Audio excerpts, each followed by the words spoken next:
बिस्मिल्लाहिर्रहमानिर्रहीम। अस्सलामुअलैकुम dear student, जैसा कि आप जानते हैं हमने 10th क्लास की फ़िज़िक्स का chapter number 10 simple harmonic motion and wave discuss करना स्टार्ट किया था।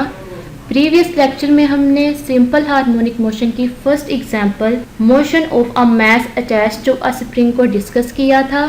आज के इस लेक्चर में हम सिंपल हार्मोनिक मोशन की second example ball and bowl system को डिस्कस करेंगे। ये क्वेश्चन बोर्ड में एज अ लॉन्ग आता है।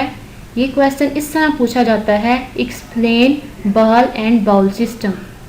ये क्वेश्चन आप लिखेंगे the motion of a ball से लेके सिंपल हार्मोनिक मोशन तक। इस टॉपिक में से जो शॉर्ट क्वेश्चन पूछा जाता है वो इस तरह आता है, at what position the speed of the ball is maximum. इसका आंसर आप लिखेंगे at position of the ball gets maximum speed.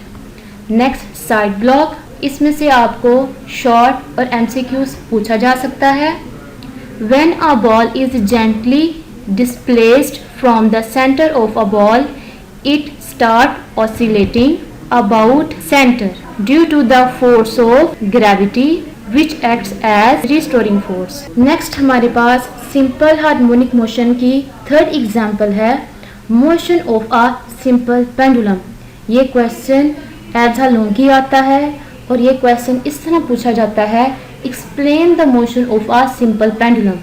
इसका आंसर आपने अ सिंपल पेंडुलम से लेके मीन पोजीशन ओ तक लिखना है। इस पैराग्राफ में से जो आपको शॉर्ट क्वेश्चन पूछा जा सकता है वो ये है, which component cancel out due to tension in string. इसका आंसर आप लिखेंगे tension in the string cancel the component of weight mg cos theta. नेक्स्ट जो शॉर्ट क्वेश्चन और एमसीक्यूज इस टॉपिक में से आता है वो है टाइम पीरियड। ये टाइम पीरियड है सिंपल पेंडुलम का। इसका क्वेश्चन इस तरह आता है, what is the formula of time period of simple pendulum. इसका फार्मूला आप लिखेंगे t is equal to 2 pi under root l over g. t is the time period, l is the length and g is the gravitational acceleration. Side block में आपसे short question और MCQ पूछा जा सकता है, the time period of a simple pendulum is the time to complete one cycle. Next हमारे पास definition है सिंपल हार्मोनिक मोशन की। ये क्वेश्चन आपको एज अ शॉर्ट पूछा जा सकता है। ये क्वेश्चन इस तरह आएगा, define simple harmonic motion.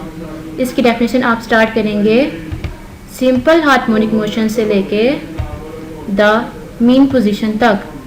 Simple harmonic motion occurs when the net force is directly proportional to the displacement from the mean position and is always directed towards the mean position।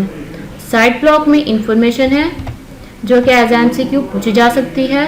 The period of a pendulum is independent of its mass and amplitude.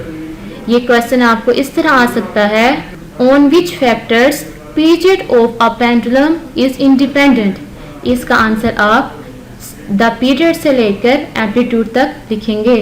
Next paragraph में हमारे पास बहुत important short question और long question है। Important features of simple harmonic motion. ये question आपको इस तरह आ सकता है, लॉन्ग में right important features of simple harmonic motion, और शॉर्ट में आपसे इस तरह पूछा जा सकता है, right any 2 important features of simple harmonic motion. इसका आंसर आपने important feature of simple harmonic motion से लेके एट द एक्सट्रीम पोजीशन तक। A body executing simple harmonic motion always vibrates about a fixed position. Its acceleration is always directed towards the mean position. The magnitude of acceleration is always directly proportional to its displacement from the mean position. That is, acceleration will be 0 at mean position while it will be maximum at extreme position. Its velocity is maximum at mean position and 0 at extreme position. Okay students, inshallah we will meet in our next lecture. Allah Hafiz.